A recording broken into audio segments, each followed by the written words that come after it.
Respected Minister Prabhu, Chairman of the Board, Mr. Ashok Chawla, Director General of TERI, Dr. Ajay Mathur, Mr. Amit Kumar, distinguished guests, including the family of Mr. Darbari Seth. It's a great honor to be here at TERI to deliver the 16th Darbari Seth Memorial Lecture. Mr. Seth was, of course, one of the titans of the Tata Group and Indian industry, and also a confidant, I'm told, of the legendary J.R.D. Tata. He had a strong streak of public service, reflected in his founding of this terrific institution, TERI. I'm told he also had a sneaking soft corner for socialism. Maybe that's what led him to found TERI, I don't know. It's also a great honor to be here to follow in the footsteps of so many illustrious previous speakers. At the outset, I want to emphasize that this is the joint product of deliberations with my two young colleagues who are co-authors, and also my colleagues in the economic division of the Ministry of Finance. I want to emphasize that almost all that I know about the power sector is due to one of my co-authors, Navneeraj Sharma. Today, I want to speak about renewables and coal in the current Indian context. I strongly believe there is inadequate understanding of the issues related to coal and renewables taken together. In fact, I'll be honest with you, I'm confused myself about how to think about them jointly. So today I want to think aloud to clarify issues, maybe to clarify my own mind, hopefully for all of you, but definitely for myself. My apologies in advance. I'm not an energy expert. I'm not a power expert. But I do want to try and put it all together in a public policy kind of decision-making framework. I don't know whether I'm going to set the house on fire or not. But certainly the title of the talk, I think, should be provocative enough. Renewables may be the future, but are they the present? And that's what I want to address. Before we begin, I get into the heart of this. I think three features define the background for having this discussion on coal and renewables.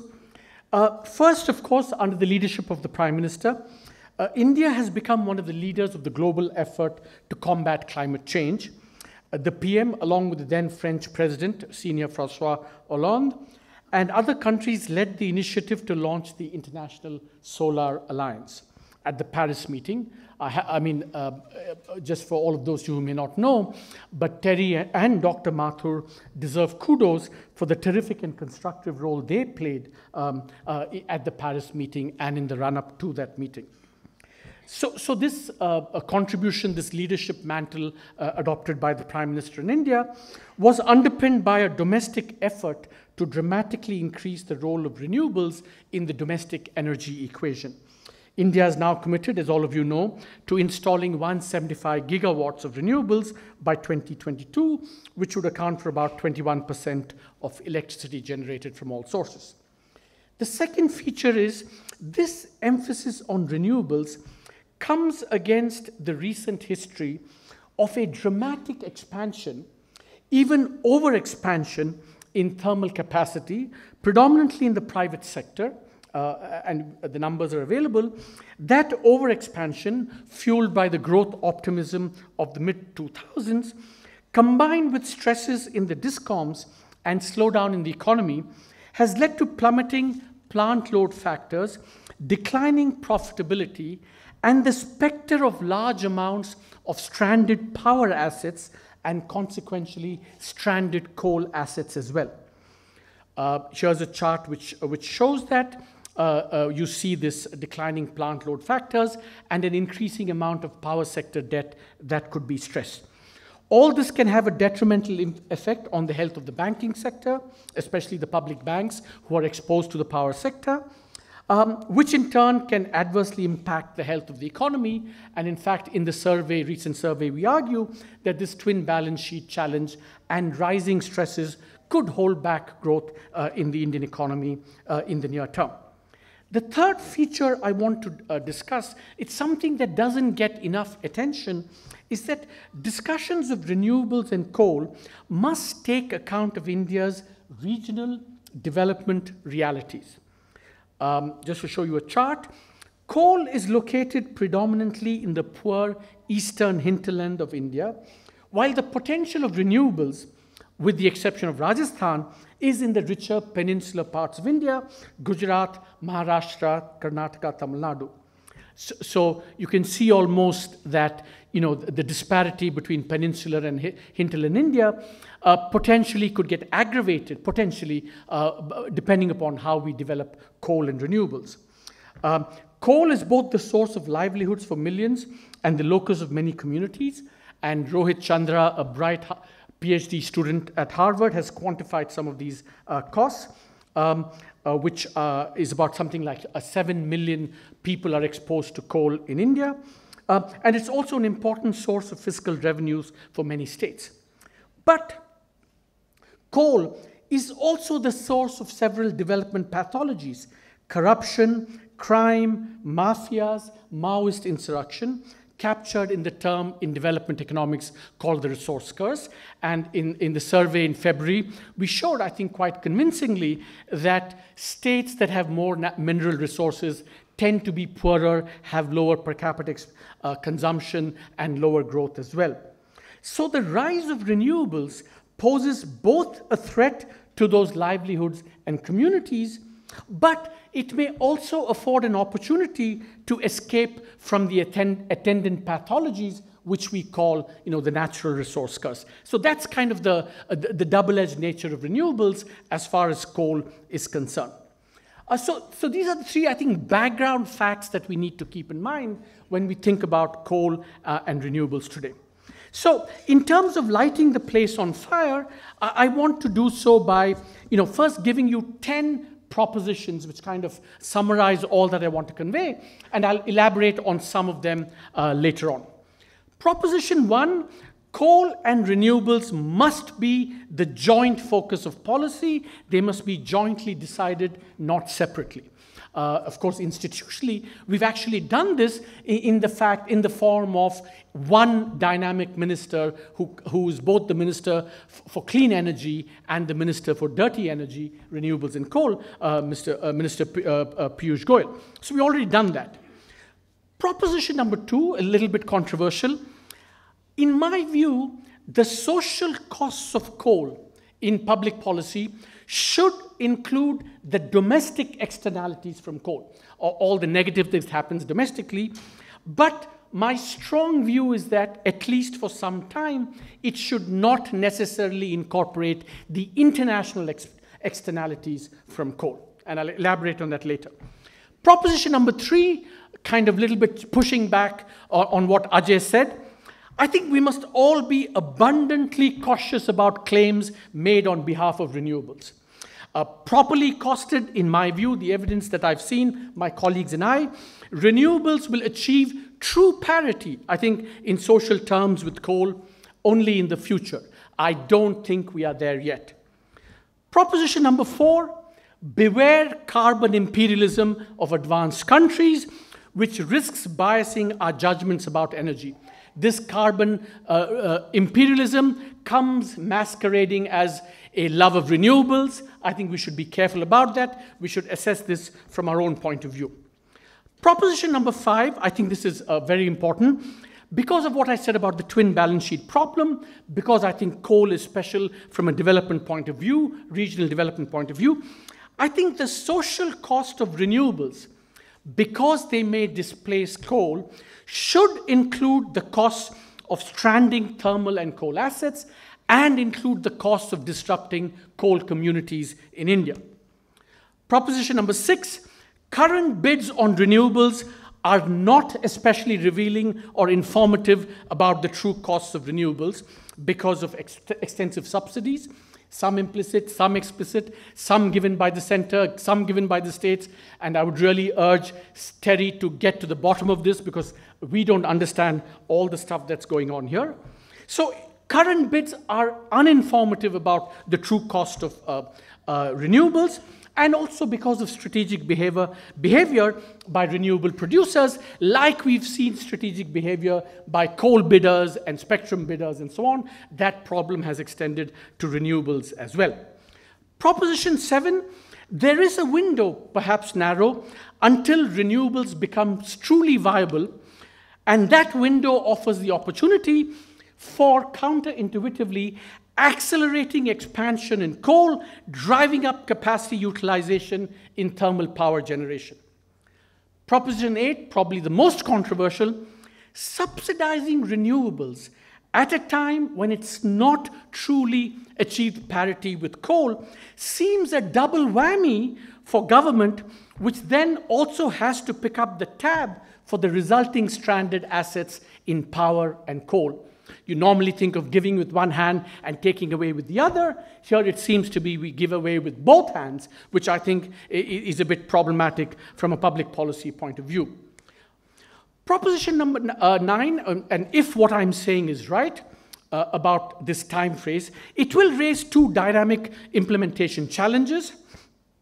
One on the political social side, managing coal and renewables, and one on the economic and financial side, both of which will need to be addressed. My last proposition is that rapid organic growth in energy demand and technological progress in cleaning coal, for which there must be a collective international effort, will help minimize the tension between coal and renewables. So these are my 10 propositions. Let me kind of touch upon them, elaborate on some of them if I have the time. Ajay, about another 15, 20 minutes? We have time? Okay, good, okay. Now, why are we all enamored with renewables? Of course, partly, I mean, mostly for very good reasons. It offers the chance to strike at the problem of climate change decisively. As important, technological improvements in this area have been striking.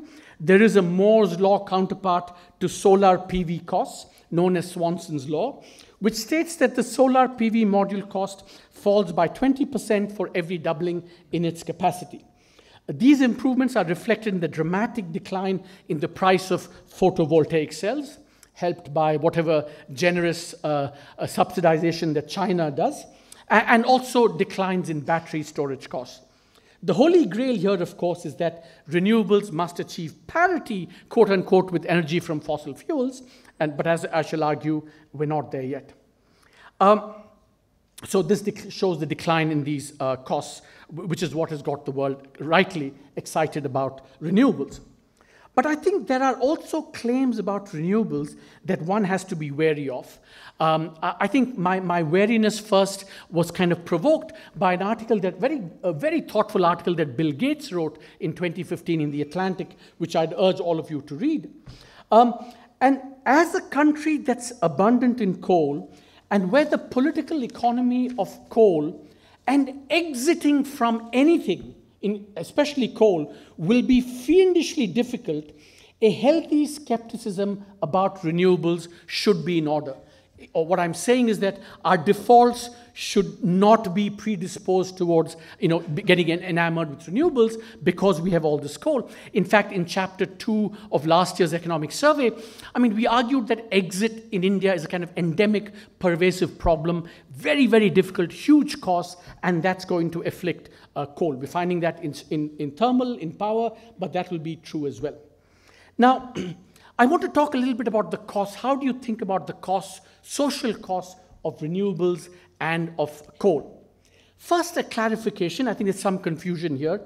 For sure, once capacity is created, the social costs of renewables, taking into account only variable costs, are almost zero, and hence considerably below the social variable costs of thermal power. So, if you're thinking only in variable cost terms, it's a no-brainer. But of course, here we are concerned with long-run decisions on solar, which must take account of investments already incurred in thermal power. Renewables, I think it's really, really important, must be properly costed. What are the costs, the hidden costs of renewables? One, intermittency. The sun doesn't shine all the time, the wind doesn't blow all the time. And therefore, there are more costs to this than you can see. Of course, part of it can be overcome through storage, but then we have the whole problem of the effectiveness and efficiency of storage costs today. They too are declining, but that's a problem. we have to cost it for the fact that greater solar capacity has to be installed to generate a unit of power equivalent to conventional sources. Put differently, renewables have lower equilibrium capacity utilization. They say, for example, in the United States, 20% capacity utilization is actually doing very well for solar, whereas in fact we know with thermal, we have to be going up to 85, 90%. I think solar should also properly account for the land acquisition costs. There are two views on this in India, but I think when we talk about these costs, they could be high in India, not just in price terms, but also to overcome all the political and regulatory obstacles in order to acquire land. These should be properly costed. I think we should also cost properly the building and upgrading of grids to equip them for renewables. Now here, again, a kind of carbon imperialism perspective. See, there are two views here on this. Some people say, especially overseas, that in rural India we could go down the decentralized solar route via grids. I happen to have a very strong view that every Indian should be on the grid. None of this decentralized stuff. Every Indian on the grid getting reliable, high-quality power all the time. If decentralized grid can achieve that, all power to that. But otherwise, every Indian on the grid. And in fact, that's government policy because the government is now trying to electrify every village in India. Final costing of renewables must take out, in fact, all the hidden subsidies that they get. Now, proper estimates of the full cost, not just the levelized cost of renewables, are still elusive. And one thing is clear, as I said earlier, recent prices bid at solar auctions in India are not a true reflection of the true cost, both because of the plethora of subsidies available and because of possible strategic underbidding.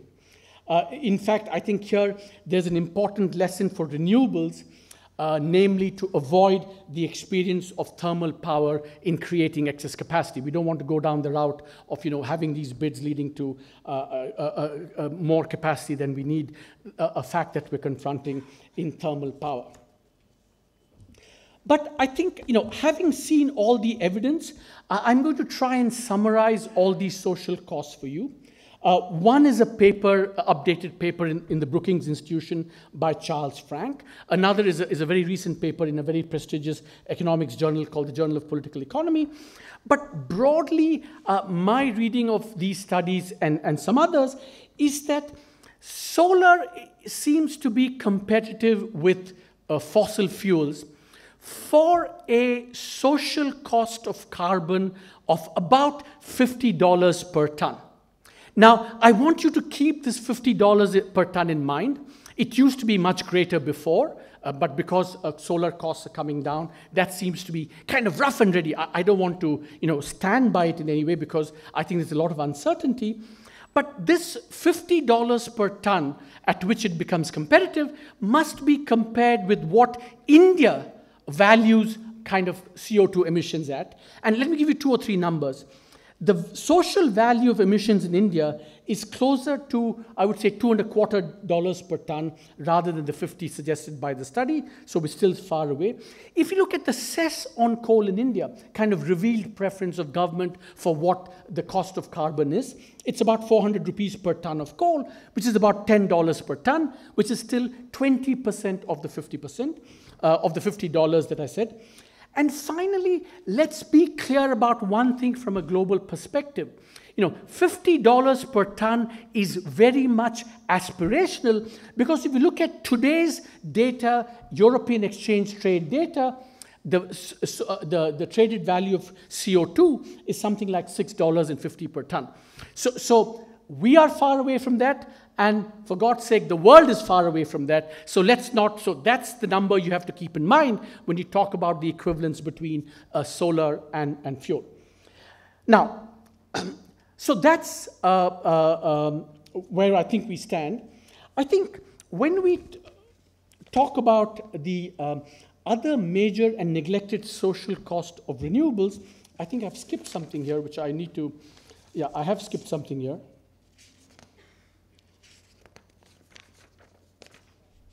Okay. Let me. Sorry, I need to. I've been talking about the social cost of renewables. Let me actually begin by before I get keep what I've said in mind. But I want to go back and run you through what the social cost of coal is. I mean, we have to be fair in assessing both these things. I think for coal, I think the social cost must distinguish, as I said earlier, domestic and international.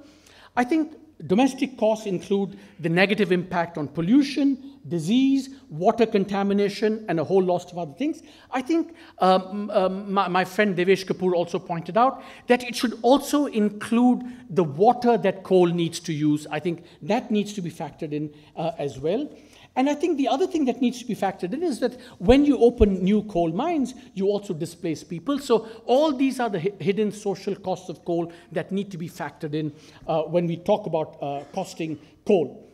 I will say, however, that some of these health and pollution costs can be slightly overstated, because to the extent that power will actually replace much worse forms of energy in large parts of India, I think, for example, replacing households that use kerosene or wood-fired stoves. So the move from that to coal may actually be a plus in the balance sheet rather than the minus. So that's the domestic social cost of coal, which we must include in any comparison of coal and renewables. Now, the international externality, global warming. My view is that India would be entitled not to incorporate these costs in domestic policy calculations.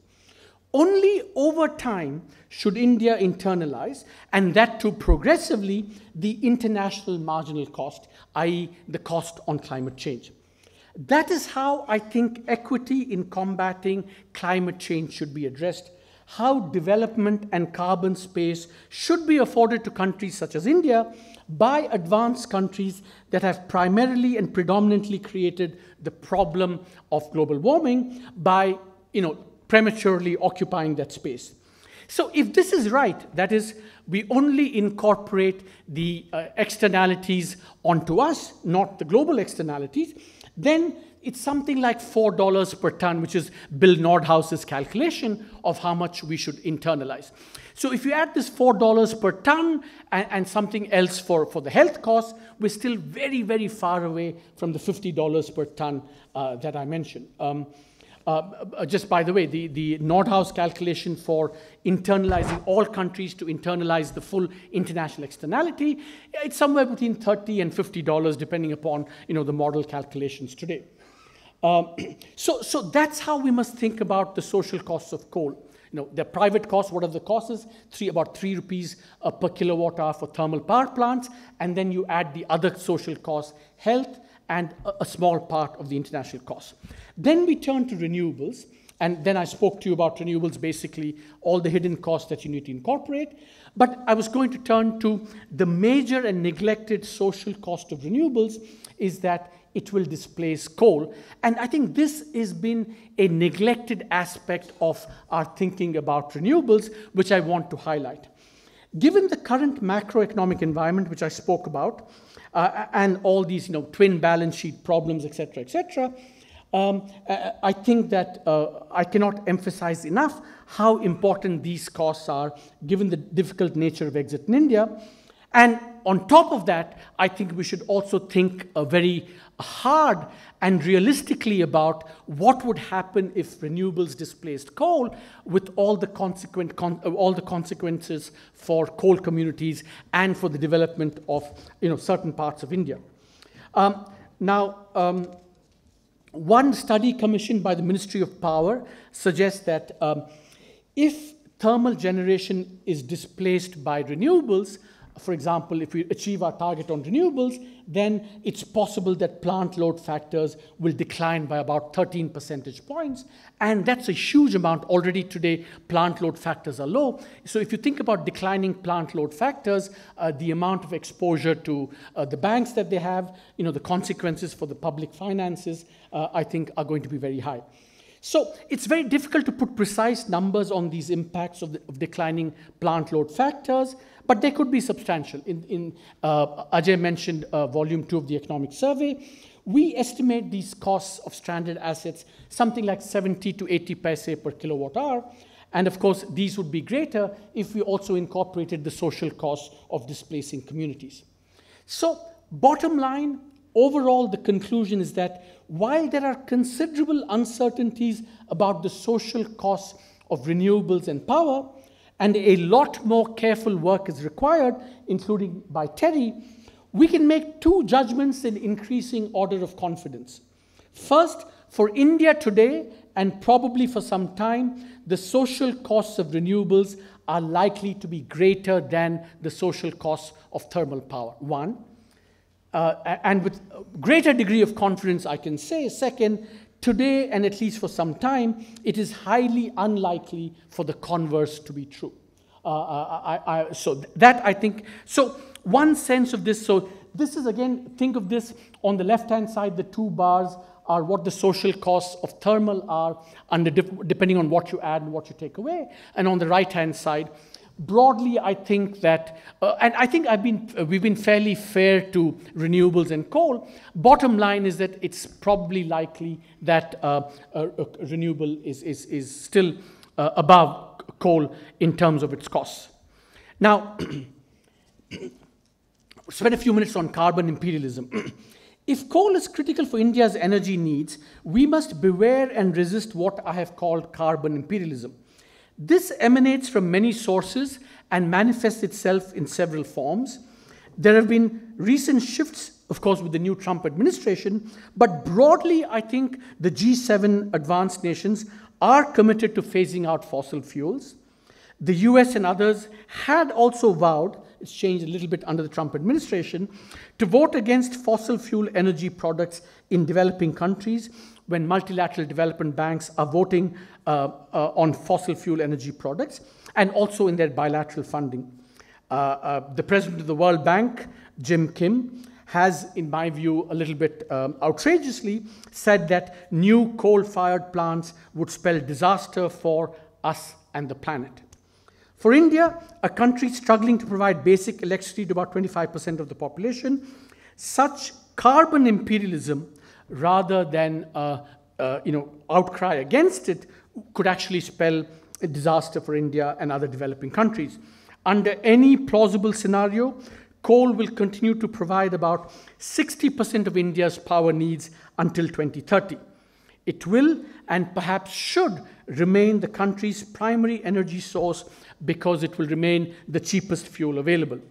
We must shape the national and global narrative and not be stampeded by the rhetoric of carbon imperialism. What are the policy implications of my propositions? If the discussion above is reasonable, and if you think the numbers are broadly right, a few conclusions follow.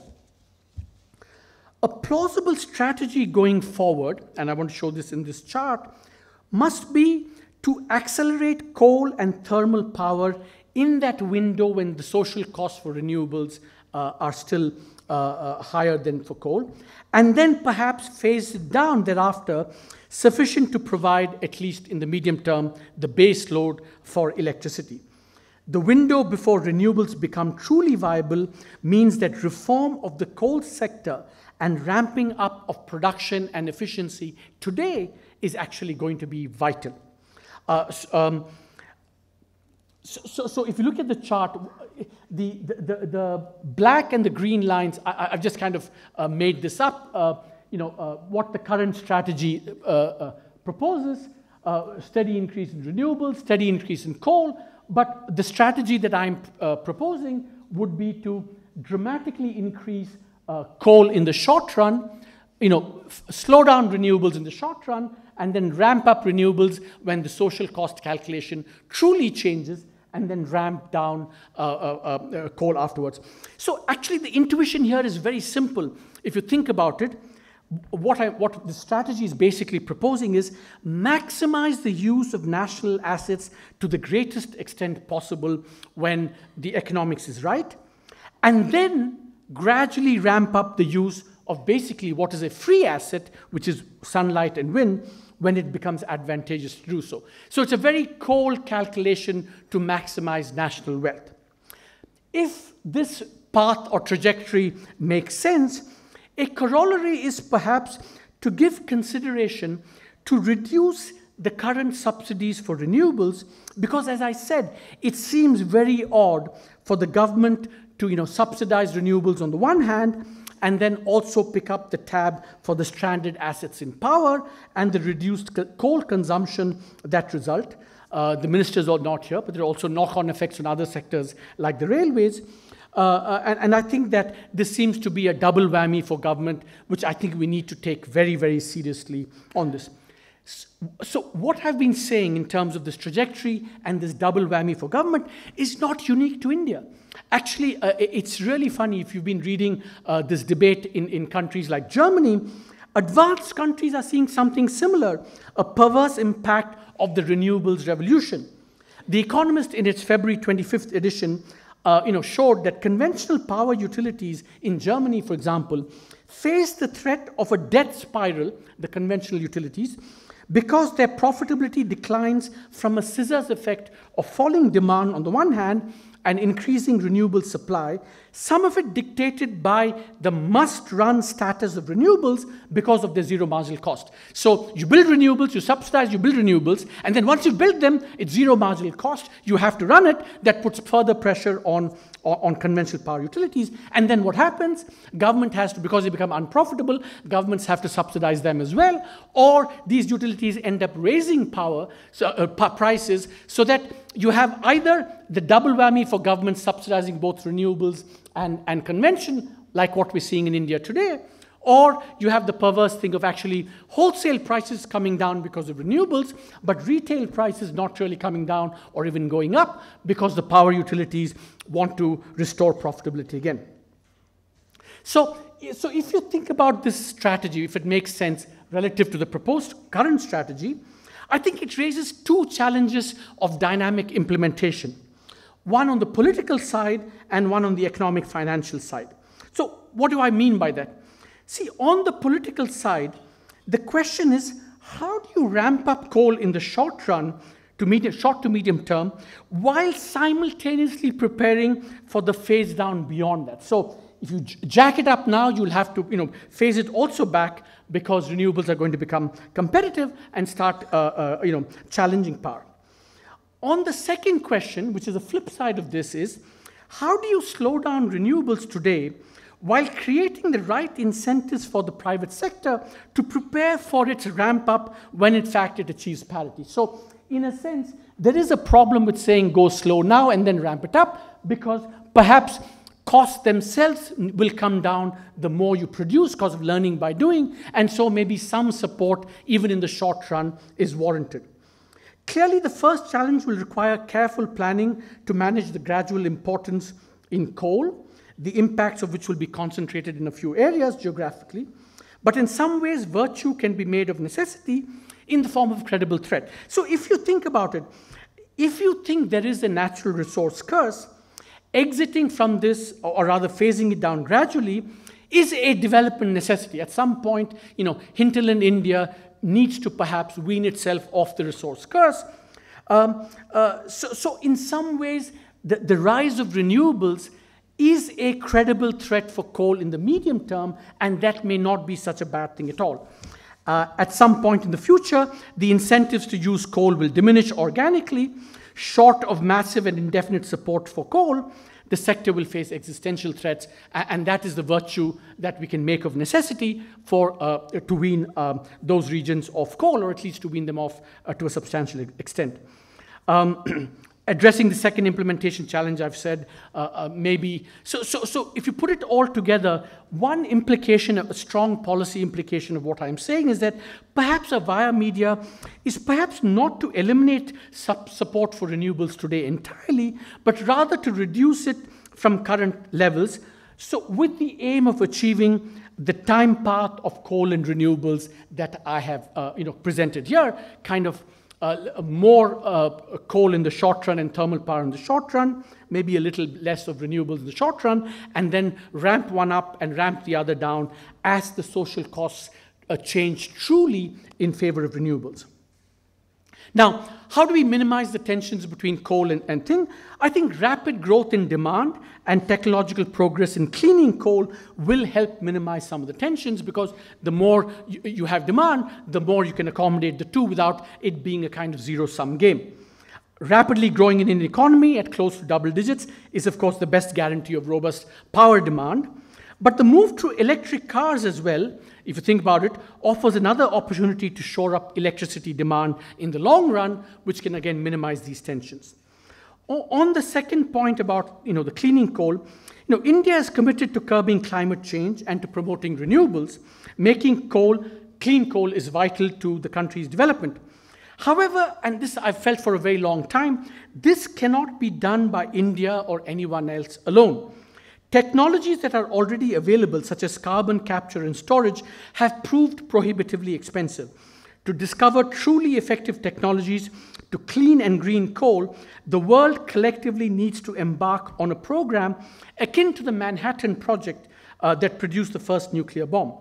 This would require investment from both the public and private sectors in advanced and developing countries, and a range of other policy instruments to clean and green coal. But the rich world's preoccupation with phasing out fossil fuels creates a risk that the private sector, already lukewarm about investing in cleaning coal, and you should see how many hedge funds and sovereign funds are divesting out of fossil fuels to get a sense of what the risks are. The private sector will read the signals and abandon this project altogether.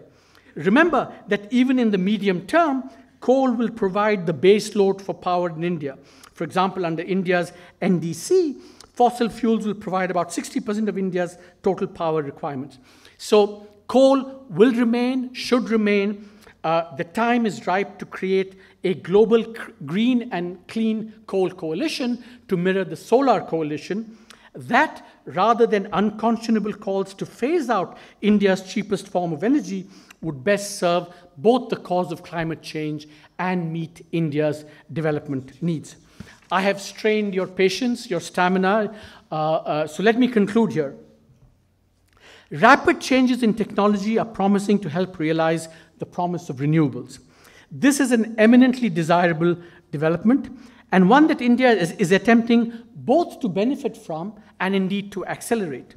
At the same time, these changes need to be seen in the context of India's current economic situation and its enormous endowments of coal, which are still a very cheap way of providing energy to Indians, hundreds of millions who are still energy deprived and not yet on the grid.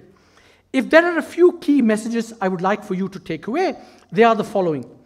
Coal and renewables must be jointly decided because of their interconnection. They are Siamese twins, umbilically linked. For example, today, declining prices of renewables is threatening to upend the thermal power sector.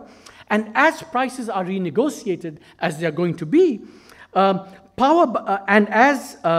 power buyers' discounts are themselves financially strapped, this threat of declining profitability and more stressed assets will not just be confined to the power sector, it's threatening to extend to the renewable sector itself. I think we need to understand this very carefully.